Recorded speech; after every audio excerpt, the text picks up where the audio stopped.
And I was just going to remind everybody about the usual online etiquette. Use the raise your hand button to the right of your screen if you wanted to make a comment or ask a question. Try to keep your mic muted when you're not on so we avoid any unnecessary echo or feedback. Sarah Dickmeyer is our Zoom host, so she's trying to manage the logistics from her location, wherever that happens to be. And we're going to call on people to the extent we're able in the order in which hands were raised. If you have any problems raising your hand or muting or unmuting or any other Zoom stuff, please comment using the chat button. And, you know, in the worst case scenario, resort to waving frantically at the screen to get people's attention. We will have public comment. We have 15 minutes set aside later on in the agenda for that. And if you'd like to provide verbal comment, please type your name and the city from which you're calling or the location from which you're checking in the chat function window now. This will allow us to build, or allow Sarah to build the queue for that section of the agenda. And in addition, you can use the chat function to provide written comment, which will become part of the public record. And that will last through the public comment section. Then on today's agenda, we're going to hear an update on our timeline for the work of the KCRHA. We're going to have a lot of important work in this next year, but it's also worth taking a moment to discuss those things we did accomplish this year under the most unpredictable and challenging of circumstances. And we'll take a moment to debrief on our October meeting with the implementation board and discuss how we can continue to improve our efforts to embed equity in our work together. And finally, we will hear an update on the efforts to recruit a chief executive officer for the KCRHA and have an opportunity to discuss any additional input from this group. So that brings us to the minutes of the last two meetings. The last two meetings were August 20th, 2020 and October 15th, 2020. You should have received a copy of the minutes from both of those meetings. And I would entertain a motion to approve the August and October minutes as presented. Mr. Chair, I move to approve the minutes for August 20th, 2020 and October 15th, 2020. Second, from Angela Burney. It's been moved and seconded that the minutes be approved as presented. Are there any additions or corrections to the minutes as presented?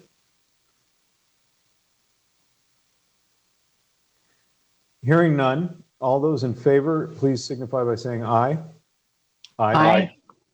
Those opposed say no. The minutes are approved as presented. Now moving to the public comment I previously discussed. We will be taking public comment for 15 minutes to hear from members of the public. I will close the public comment including for written comments at 10:25. And as I said, we want folks to be able to comment both verbally and in writing, and it all becomes a part of the public record. Sarah Dickmeyer will call on individuals in the order in which they've provided, and they provide their names in the chat window, and each individual will be given 2 minutes to comment. Sarah will be the timer and will announce when 2 minutes is reached. And at that point, I ask you to wrap up your comment as quickly as possible, and I will call on the next speaker. When you speak, please provide your full name for the public record, and the public comment is now open. Sarah, do we have folks signed up for public comment?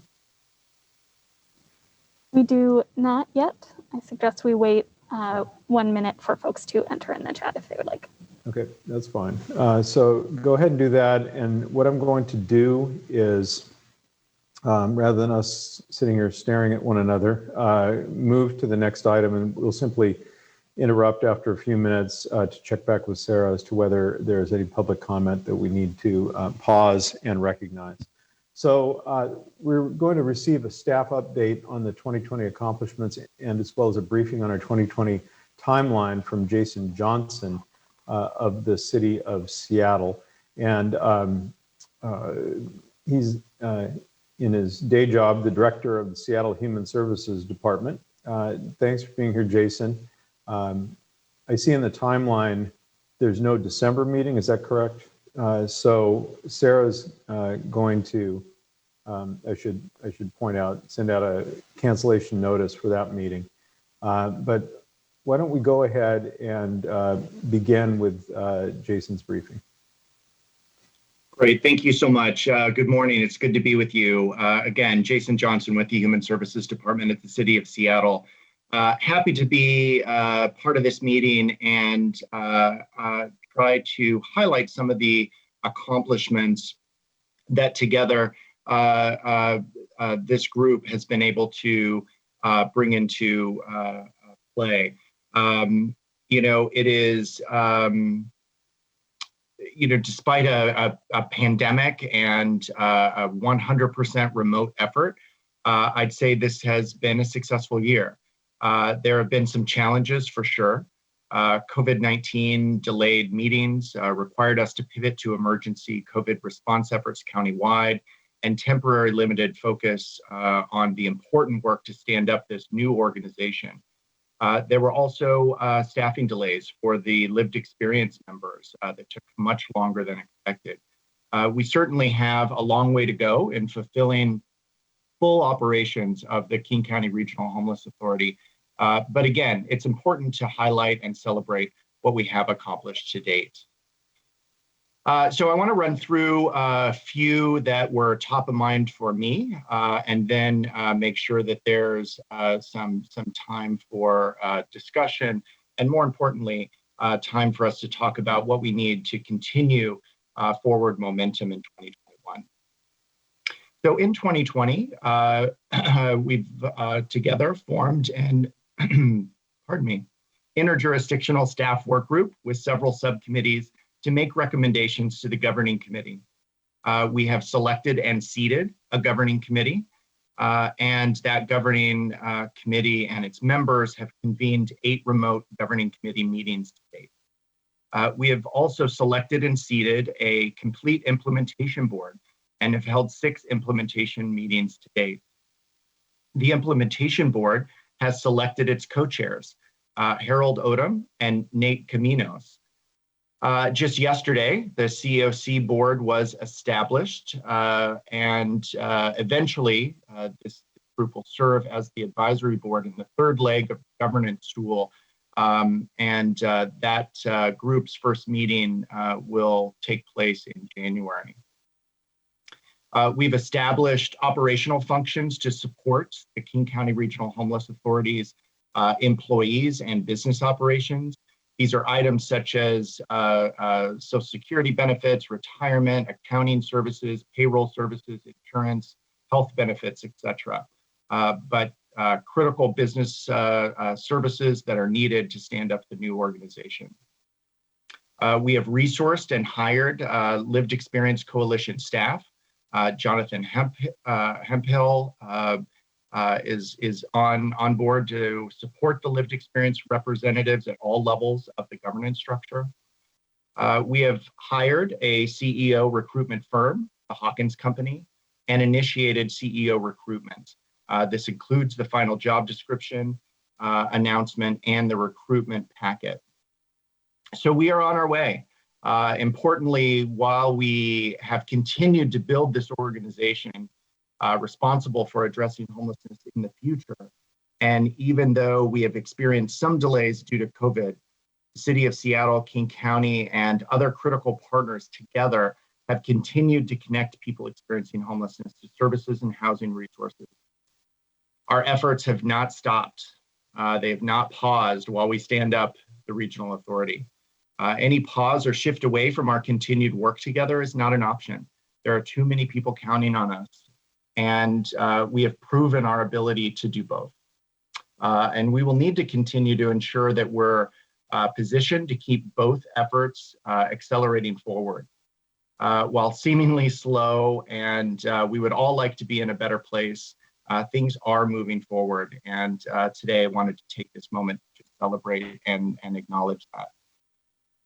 So to that end, I want to open it up for discussion, and really looking to this group to see how we can keep the forward momentum going in 2021. So the discussion questions are, what goals do you have for 2021? And what do you believe we need to keep moving forward? And I just want to also acknowledge that in your meeting packet, I believe you received the macro timeline of efforts underway. So Executive Constantine, I'll hand it back to you So the questions on the table, which is what goals do you have for the governing committee in 2021? Since I'm chairing, I guess I get to talk. I have a couple of goals. First, to be certain that we're providing the appropriate structure for centering racial equity, which is obviously top priority for this entire group. And it's a topic that is one of our next agenda items, so we can discuss it then. But creating the structure that will allow us to deliver on our commitment to racial equity. And then as demonstrated by our discussion related to the CEO search, that's coming later today, I'm looking forward to the implementation board bringing their array of experiences to the decision-making that gets forwarded to this board for sign-off. I really want the implementation board work to take off, to move forward apace, and because it's pivotal in taking us in a new direction of regional coordination and effective policy to reduce homelessness. Essentially, I guess my bottom line on that point is I really want us to get going. So who else has answers to the question, what goals do you have for the governing committee in 2021?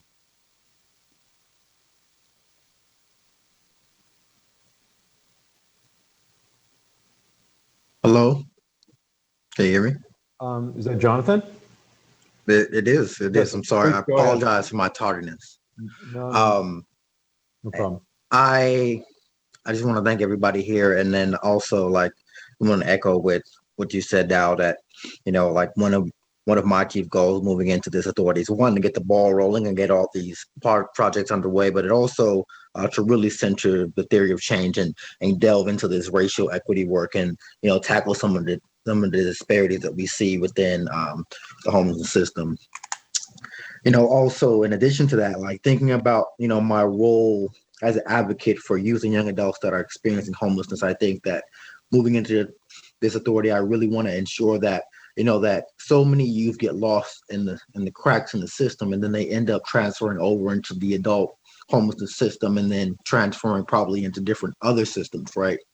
Such as criminal justice, behavioral health, and what have you. And so really also remembering them and bringing them forth and making sure that that voice is properly integrated into the authority, so that, because I truly believe that lived experience, those who are most impacted are the true experts in the room of what they need and what they're going through. And so just making sure those youth and young adults have a seat at the table moving forward and are able to put input into the system that impacts them the most.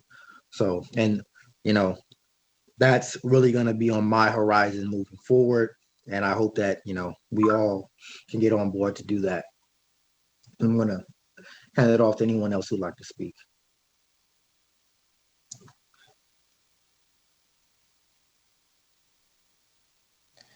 I would like, hello, this is Zanita.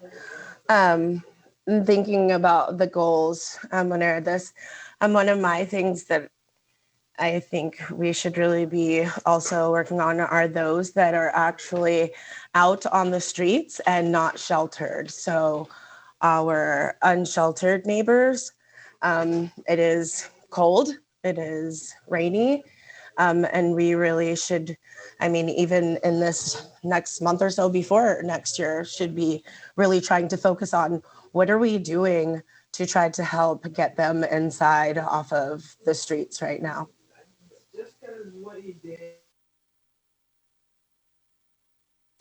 Others? This is Nancy. So I will agree with everything that has been said so far. And Zanita, the words that you just used are one similar to what I ask when I'm at an all-home coordinating board meeting or here is, how many people have we housed since we've been sitting in this meeting? And unfortunately, the answer is usually 0. So my goal for next year is to be able to leave these meetings knowing that that work is underway. And at the end of the meeting, on a personal note, I will be able to say, what a great meeting, right? That there was something accomplished. So while that is a little bit tongue in cheek, it's really not. It's because there's been a lot of time getting us to this point, and now we need to step into the work and honor the work and honor those who we have been blessed to be able to serve.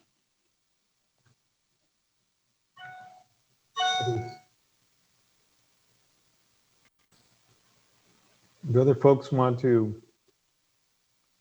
respond to the question that Jason posed?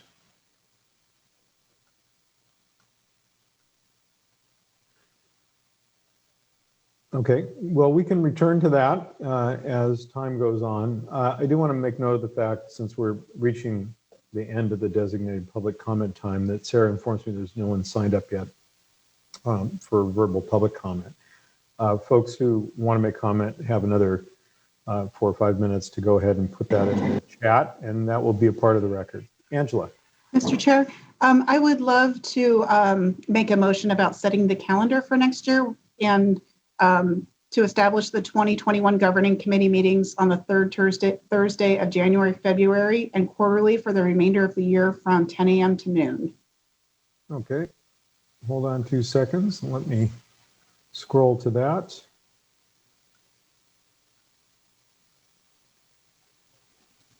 All right, so Angela Burney has made a motion for this group to set a calendar for this group to meet on the third Thursday of January and of February. Is that correct?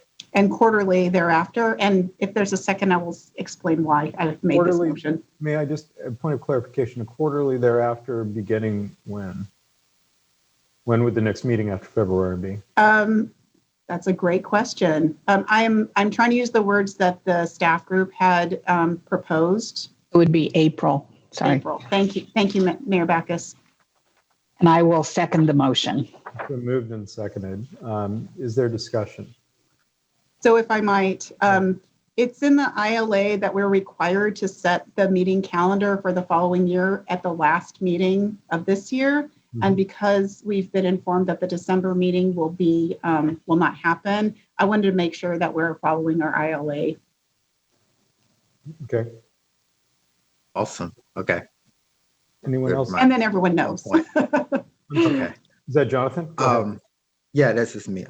I don't see the little hand raise button. I don't know what's going on. But so thank you, Angela, for being on top of that.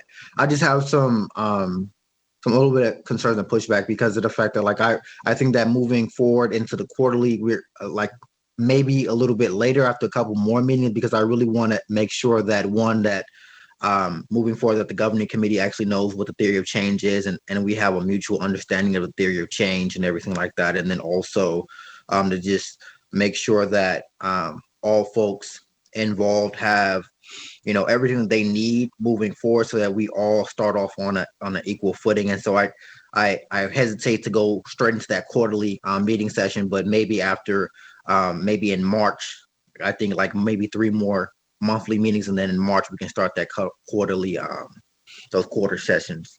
But that's just my idea, throwing it out there, seeing what sticks. Go ahead. Is there further discussion? Nancy Backus. Thank you. I don't think setting the agenda as with the motion on the table precludes us from adding meetings if we get to that point and feel that we need additional time set. I know it's difficult to calendar those for all of us. It's a logistics nightmare, but I think if we get to the point where we feel like we need additional meetings, we can always add those. But as Angela said, if we don't do it at this meeting today, we are against the ILA, and that's not going to sit well with those who have entered into the ILA. Further discussion? No, I hear you, and that's good to also know. But I just know that everyone here is very busy, and and then being in some of those staffing meetings, I see what the staff go to trying to coordinate calendars, and so maybe we can hold those monthly meetings, the time designated time for those monthly meetings moving forward, and we can move, and then also start to do a slow transition into those quarterly meetings. Mr. Chair, Is that Mayor Durkin? it is. Yeah, go ahead. I think that maybe as a friendly amendment that we could do is that we would, at the next meeting, we would consider whether we see the need for additional special meetings to be added, could be on that agenda. And so that we would then have the time to assess in January whether we thought at that point, and we could do that regularly at meetings if so needed. Would the maker of the motion be willing to accept that as a friendly amendment? I am happy to accept that. I think that is a really great path forward, in particular because hopefully we'll be on our way to hiring our CEO, and then we'll have a better understanding of what we may or may not need moving into the next year. Is there further discussion? If not, all those in favor say aye. Aye. Aye. Those opposed say no. The motion is adopted. Thank you, Angela Burney. Thank you all. Sarah and others, please correct me if I'm wrong, but I believe we've arrived at the racial equity session debrief and next steps. Is that correct, or have I missed something here? That is correct, but we actually started the meeting without taking roll. So Okay. I recommend we start that now. Let's do that. Go ahead, Sarah. All right, Nancy Backus, Here. Angela Burney, Here. Dow Constantine, Here. Reagan Dunn, Here. Jenny Durkin, Here, Lorena Gonzalez, Jonathan Hemphill, Here. Andrew Lewis, Kirk McLean, Here. Joe McDermott, Here. Ed Prince, Here. Zanita Reed. Here. We have 10 members in attendance, 2 absent. And at the time of the 2 votes we've had on the minutes and on the calendar for 2021, did we have a quorum of the committee? We did. On the same number of people in attendance, 10 were present for the vote on the calendar, and for the minutes, we had 8 members in attendance. Okay, thank you. So we've set aside the next 30 minutes to debrief. Well, first of all, I'm going to close the public hearing portion. Sarah, if you can make sure that any comments get into the official public record, written comments, that would be appreciated. We've set aside the next 30 minutes to debrief our October meeting with the implementation board and also discuss next steps about how we best center equity in the work of the KCRHA. And I wanted to find out whether Kirk or Jonathan, I think the Lived Experience Coalition asked for this agenda item. So, or Zanita, I'm not sure who has been selected to lead off this part of the discussion. Hello, Chair. I will lead us in this discussion. Go for it. If that's all right. Yeah. Okay. So, as you guys know, that during our last session, that we proceeded to do racial equity training tool, and that we brought in the People's Institute to help us do that work and do that training. And from overall, it was a good training. And so I wanted to just reground us in that really quickly. And then I have only one processing question for the sake of time. And then I just wanted to also just think about and discuss next steps. So our intention and objective was to really center race and social justice from the core of the governing structure of the authority outward, and to begin to have individuals adopt a racial equity lens to tackle the disproportionality within the system. So this is the real reason why we're doing this and why we have done this and why we want to continue to do this work.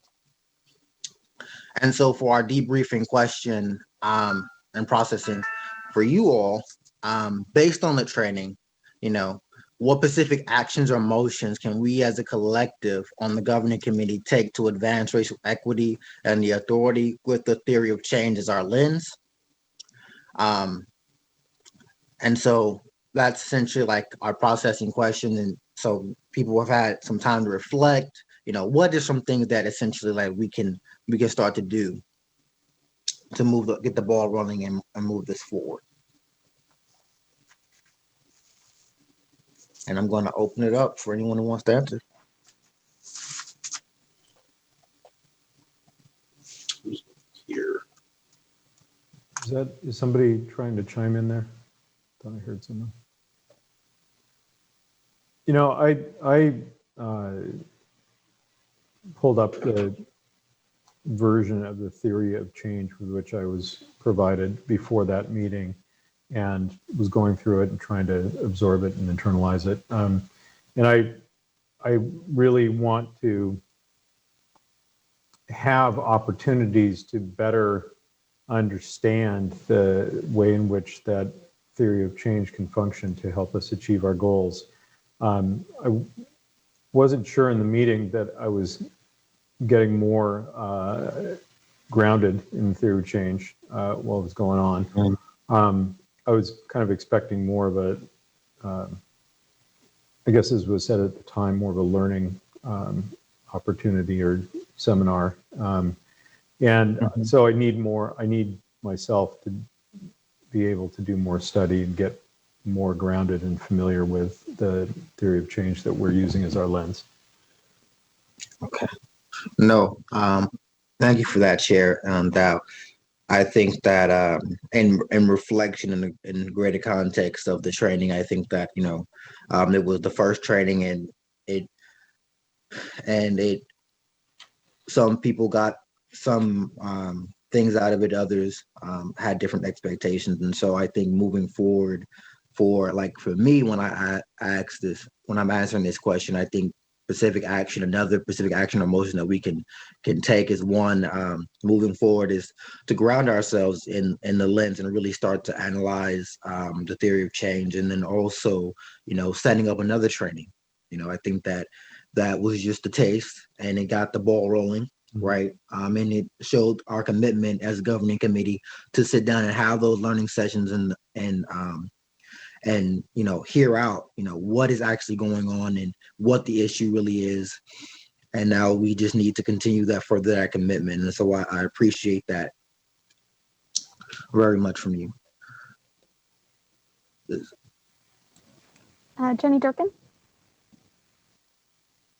Thank you very much. I want to echo what Executive Constantine had said, but also I think that was a very important first step. And I think that as they said themselves, it was not as much a training as it was centering us on some of the issues that we need to focus on. And I have to say, it would always be critical for us to do that in this work, but it is even more so given where we are in this historical moment in time. We have been undergoing in our city, our region, and our country a racial reckoning, and I think it is incumbent upon every elected leader and every resident of the city of Seattle and our region to recognize that we have cross all systems impacts due to racial inequities. And this systemic racism is something we must address. And when we're dealing with the issue of homelessness, it shows us that in every system upstream from that, there have been impacts on communities of color, particularly the Black community, because of this systemic inequities. And that whether it's housing, whether it is access to education or economic opportunity, whether it is who's more likely to be incarcerated or who ends up in the foster care system, every single one of those systems that feeds into homelessness itself is a reflection of the racial inequities. And we cannot do our work without acknowledging that and without being very intentional about dismantling that and basing our solutions and our work on recognizing and remedying those inequities. I want to thank the Lived Experience Coalition for their work in putting it together. But I also want to, in many ways, offer my own humble apology, because it should not fall to you to be the ones raising these issues and always centering our voice on that. It is the obligation of me and every one of us elected leaders. And so I want to thank you for doing that, but you have my pledge to be a better ally and make sure that every step of the way I'm asking myself, am I doing what I need to do as a member of this board to really be centering those voices and the realities of the need for true race and social justice and looking across systems to dismantle the racism that exists. So I think it was important. I know that everybody gets busy. We all think we've been through trainings. We all think that we have got to make every decision we make based on that and challenge the systems that lead to homelessness to make those same analysis. Otherwise, we will never make the gains we need to make. So I want to thank that. I'm thankful that we had that. And I look forward to our work together to really remedy it. Thank you. Others?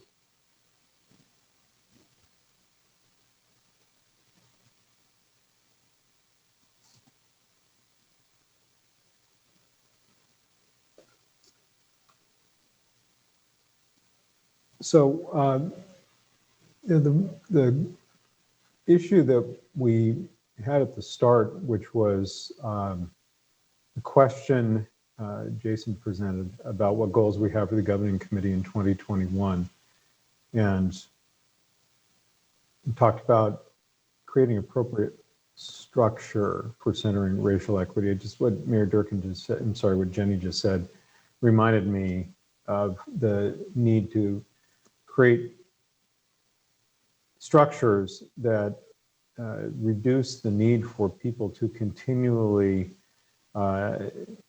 exert effort to insist that we bring racial equity back to center. And, you know, I'm not in any way an expert on how we create this governing committee, nor the entire KCRHA as such an entity, but I'm a firm believer that function follows form, and we need to have a structure that drives that imperative, that priority for us.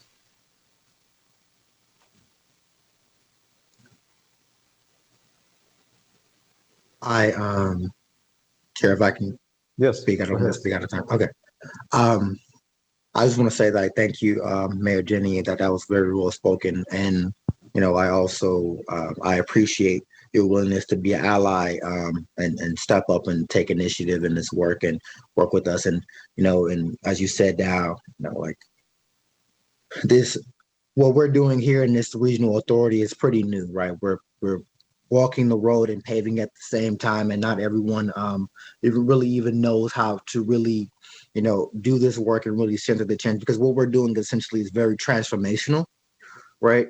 And I think that for me, you know, when we try to do this is, you know, I think that by ensuring that we continue to center those with lived experience to help helm this and lead this work, and in conjunction with all of you guys and allies throughout the system, that we can really, you know, move the needle forward and establish this authority as one that is rooted and grounded in these principles. And I also want to let you guys all know that, you know, prior, while we were standing up the regional authority, that there was essentially like an overall theory of change, and then there was, you know, a more fleshed out theory of change that was based upon racial equity that was created, and that came out of a theory of change focus group or work group and whatnot.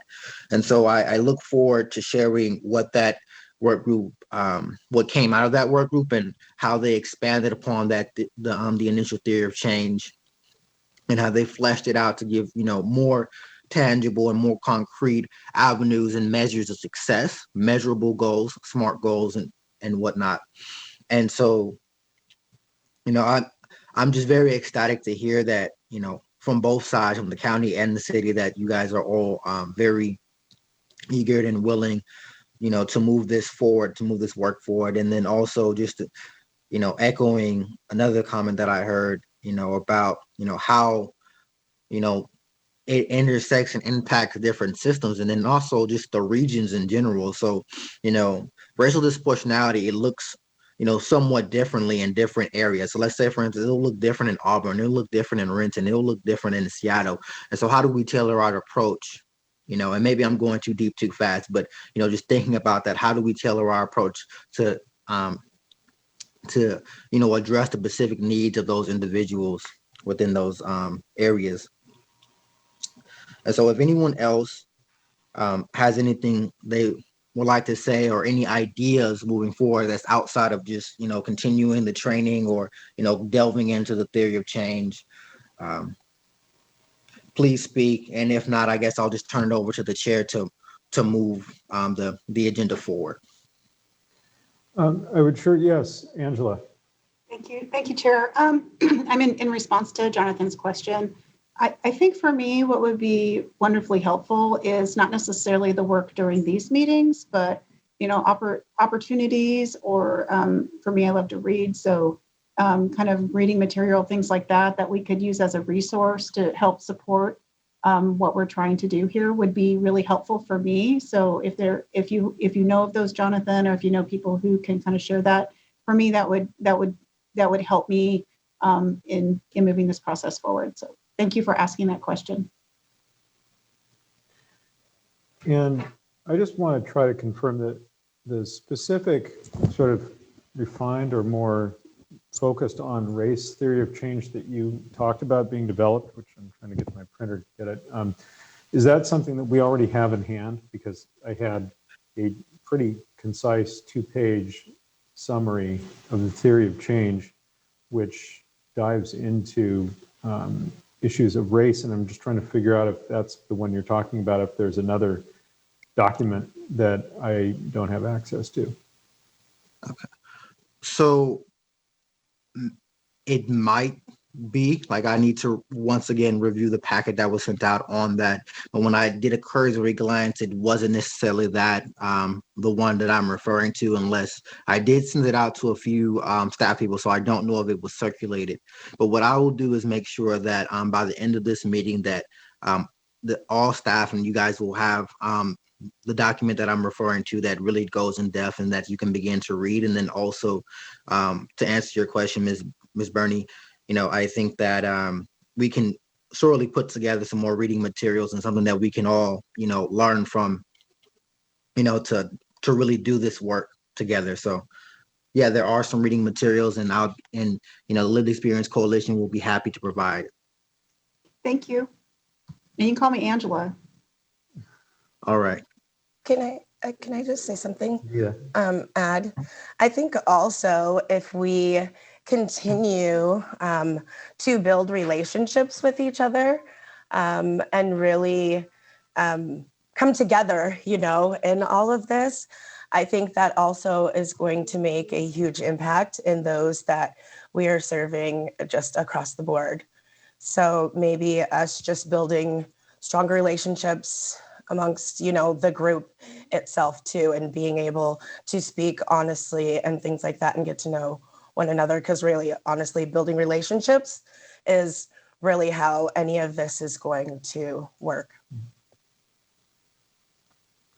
So, Jonathan, the bottom line on this document that I have is the final theory of change that emerged from the group was, if we create a homeless response system that centers customer voice, then we will be able to focus on responding to needs and eliminating inequities in order to end homelessness for all. That's got to be the document you're talking about, right? And then all the language that surrounds and supports that statement. Yes, that is one of the documents. And so based upon that, there was another like streamlined theory of change that delved into specifically the racial inequity portions of that, like the analysis of that I will provide. Okay, and so great. That is the overall theory of change. And then there is some more supporting information and documents that I will make sure that get sent out. And to Zanita's point, like relationship building is going to be key here. understanding and each other and building those relationships, because that's how we're going to really move the ball forward with this. And so just thank you for that, Zanita. It's going to take more than just reading, having our own little personal readings, but it's also going to take us getting to know one another and getting to know where we're at on this, and making sure that we all have this mutual understanding and sort of synergy going on around this work. So let me get on this thing to send out to you guys. Is anyone else? Yeah. Oh, go ahead. No, I'm saying what you're saying. Anybody else want to chime in? Yeah, this is Kirk McLean. Hi, Kirk. I would like to echo first of all, I'd like to thank Mayor Durkin for her words, indicating the widespread impact of racism and systemic racism on homeless people and all the other systems that are associated with it. I think, as Anita, what she said was very, very critical. And we are addressing a problem that is very, very difficult to solve. And I think that, that it kind of requires us to approach this in a way that we haven't done before. And I do believe, and I've been thinking this for a while, that, we all have our various perspectives on homelessness and how to solve it. And they are not necessarily, we don't all agree all the time necessarily, but we do want the same thing. All of us do. That's why this group exists. That's why we're here. And so I think that, if I don't know what Angela Burney is thinking about how to solve this exactly, or if I don't know how Nancy Backus exactly thinks about, how to solve it in Auburn, I need to know that. And I need to know what people are thinking and how we can come together and how we solve this thing, because we have different opinions on this, obviously, but it does not mean that we cannot have a middle ground, meet somewhere in the middle and try and get a general understanding of what the theory of change means, get a general understanding and agreement on what systemic racism is and the effects it has upon our work and the effect it has upon other systems that affect homeless people. So I think what Zanita said was critical as far as how we move forward. Thank you. Chair, could I share one other comment about ahead. that? Mm-hmm. Please do. Thank you.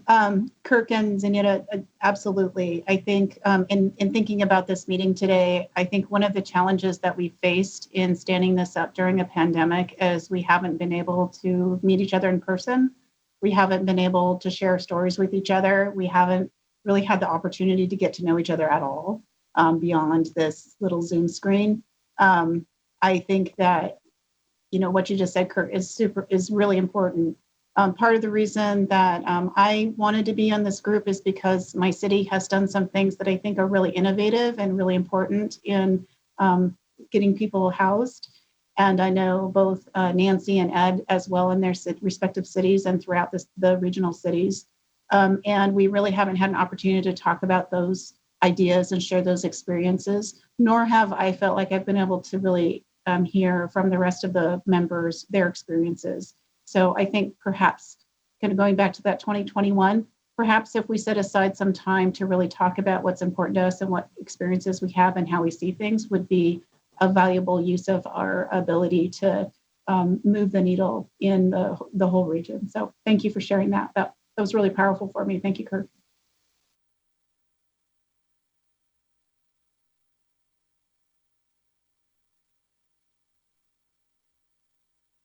Just looking for any other hands.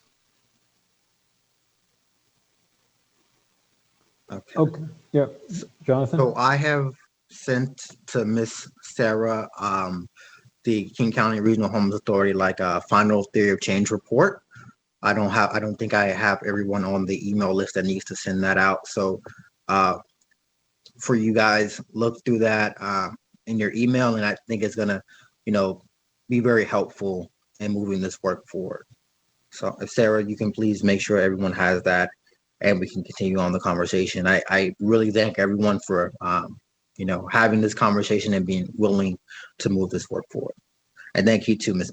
Angela. I was going to call you Ms. Mark. Angela, thank you. All right. Right. Well, thank you, everyone, for a good discussion. I wanted to turn our attention to the next item on the agenda, which is an update on the hiring process. First of all, for CEO, Leo Floor, the director of King County Community and Human Services Department, is here, and he's joined by Chris and Brett from the Hawkins Company. And we are fortunate to have Hawkins Company supporting our recruitment process, and appreciate Chris and Brett taking the time to join us today. You folks want to give us an update on where we are in that recruitment process? Thank you, Mr. Chair. Good morning, members of the committee. My name is Leo Floor. What we will do, I'm pleased to be joined here by Brett and Chris from the Hawkins Company. I'll very quickly provide an update and recap of the structure of the recruitment and hiring process for the CEO, and then hand it over to Chris and Brett for an update on the interviewing process. And then we'll have a discussion question, and that question for members of the committee to start thinking through now will be, what is your preferred approach to the role of confirmation that you'll be engaged in as the final step of hiring for the CEO when they make it up to you as a recommendation? So that will be the question. The interlocal agreement that formed the King County Regional Homelessness Authority in Article 9, Section 5 details 3 phases of the process that will result in having a CEO for the King County Regional Homelessness Authority. It first contemplates a period of co-recruitment between your committee, the governing committee, and the implementation board.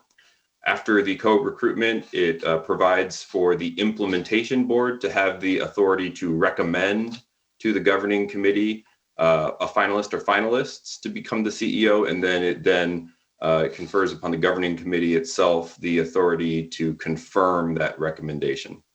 So 3 phases: the first together, then to the implementation board to recommend, then to the governing committee to confirm.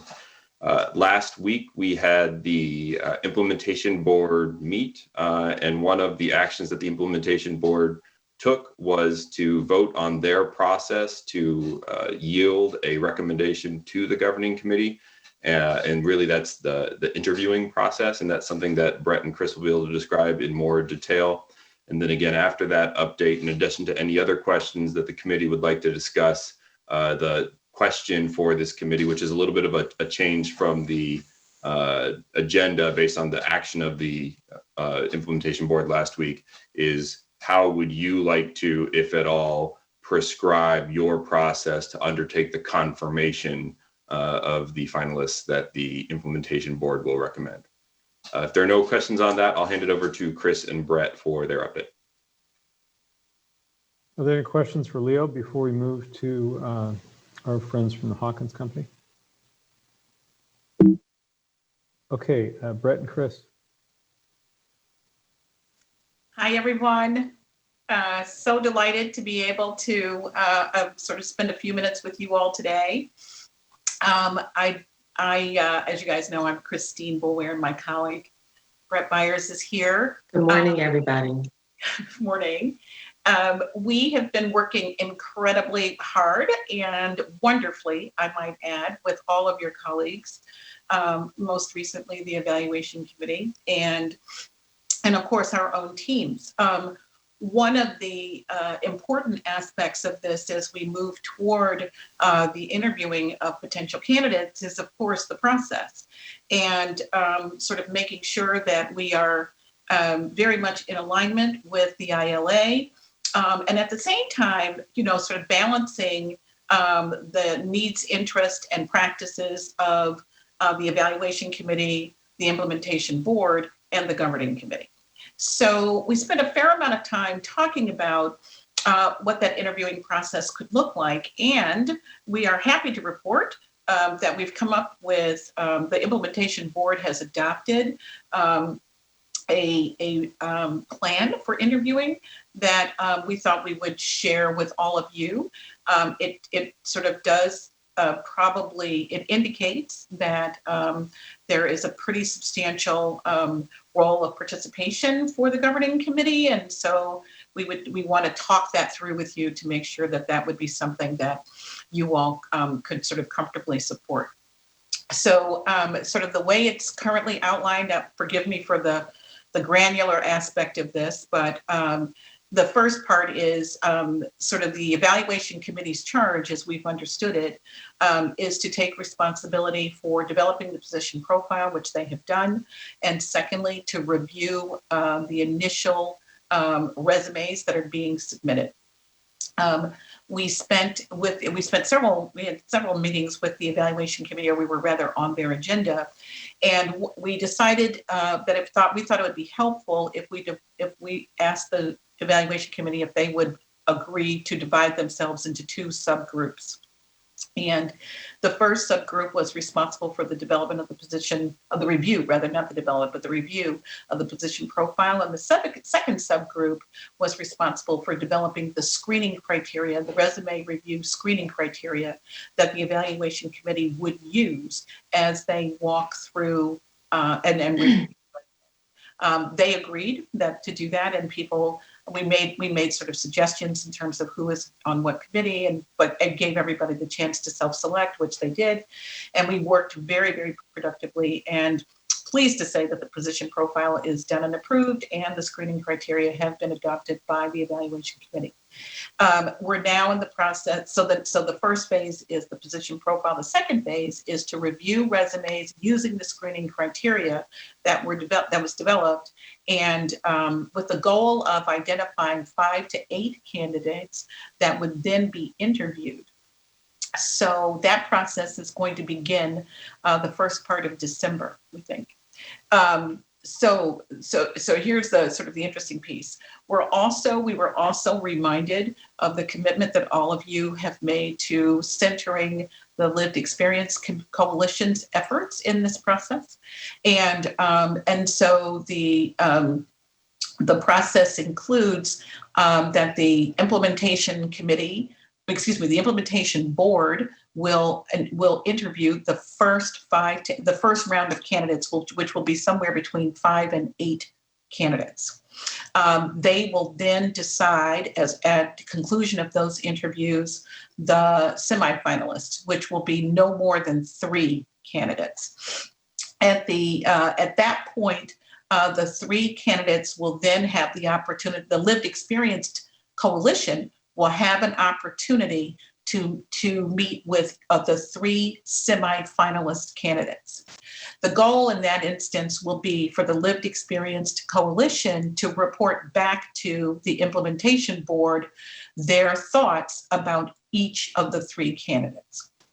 At that point, the implementation board will invite the governing committee to join them in the interviewing of the 3 finalist candidates. Both bodies, though, conducting those interviews at the same time in executive session. So that's the key piece that it's going to be a large kind of, it's going to be a lot of people. So we recognize, depending on who chooses to participate, but that we feel like that would accomplish a great deal. And at the conclusion of this joint executive session interviewing, the governing committee will then share their thoughts about the 3 semifinalists with the implementation board. And then the governing committee will exit. And once exited, the implementation board will then determine, of the 3 semifinalists, based on the input from the governing committee and the Lived Experience Coalition, they will decide on who they would like to recommend as a single finalist to the governing committee for confirmation. So that's where we stand now. That process was discussed fairly robustly, and but ultimately voted and adopted by the implementation board.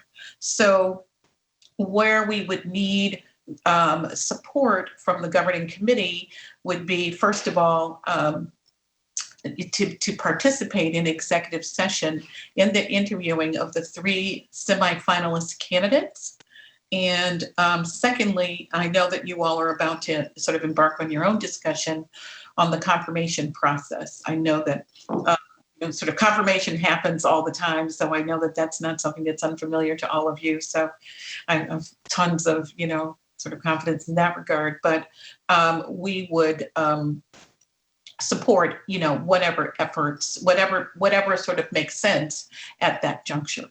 So that's the process that we wanted to share with you. We are actually here. The implementation board did select 2 co-chairs, and they are. Our guess is that they will assume sort of our role in terms of reporting to the governing committee going forward. Hi, Christine. This is Kirk McLean. How are you? Nice to see you. I was wondering, you just said a lot. That's a mouthful. Yes. And I would like to know if it would be possible for us to get some of that in writing, or at least all of it in writing, so I can follow it, because I was following along with what you said, but I got a little lost. I admit it. So is there a way that we can get this process in writing so that we can follow it and use it as a guide for us? Thank you. Of course. Sure. Do others have questions for Chris or Brett? Anybody? Mr. Chair, did she say who the 2 co-chairs were? Oh, I didn't. I'm sorry, Mayor. I did not. They are Nate Caminos and Harold Odom. Okay. Thank you. You're welcome. Anybody else? Well, I'm anxious for everyone to have the appropriate amount of, the appropriate opportunity to vet the candidates and all that. But as I said in an earlier item, I'm most anxious to get on with it.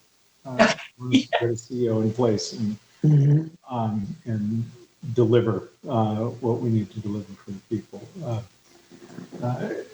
So thank you so much for your work on this. I know everyone has a lot of confidence in what you're doing and your company's work, and I've heard lots of things. Thank you so much. Sure. Thank you. Go ahead.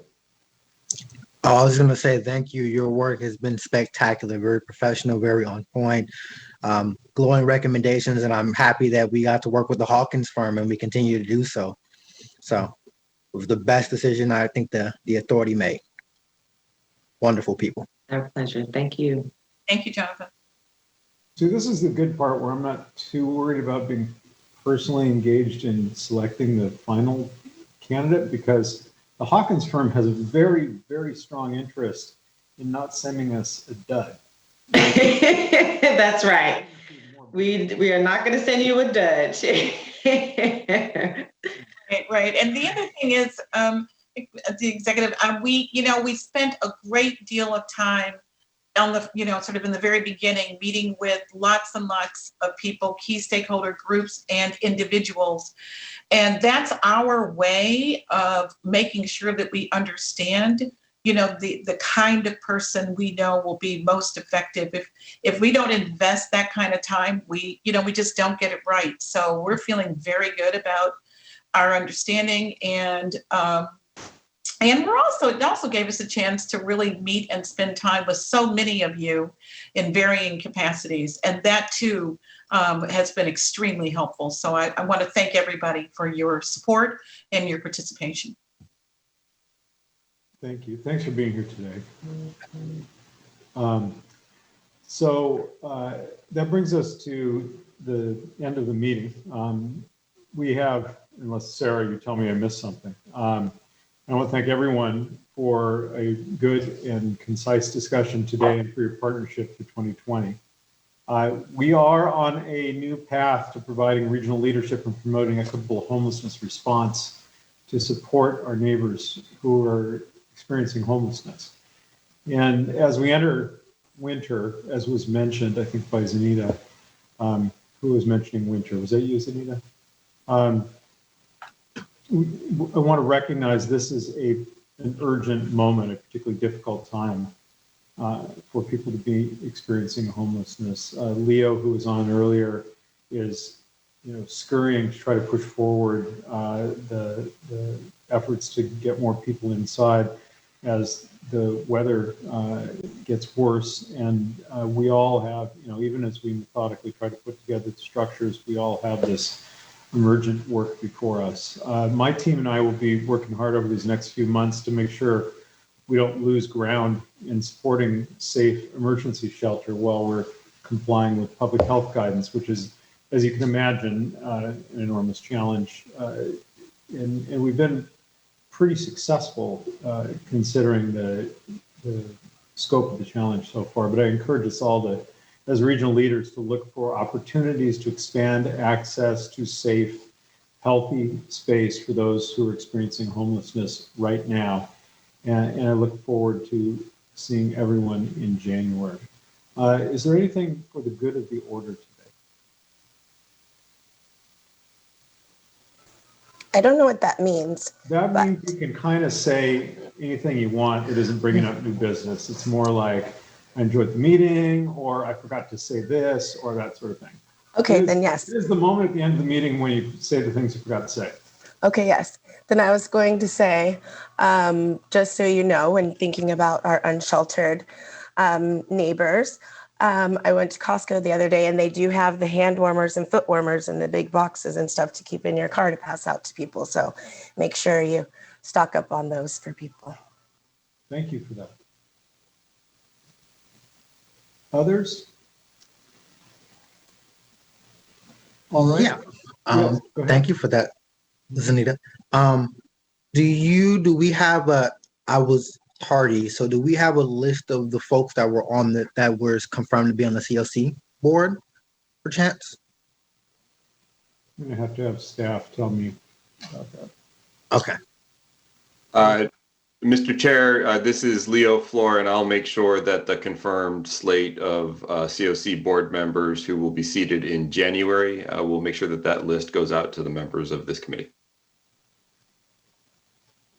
Awesome. Yes, Mr. Chair, I'm happy to say that we finally accomplished seating that group yesterday, and I want to thank Leo for his efforts in making sure that we could all come to that agreement. Thank you. Anything further?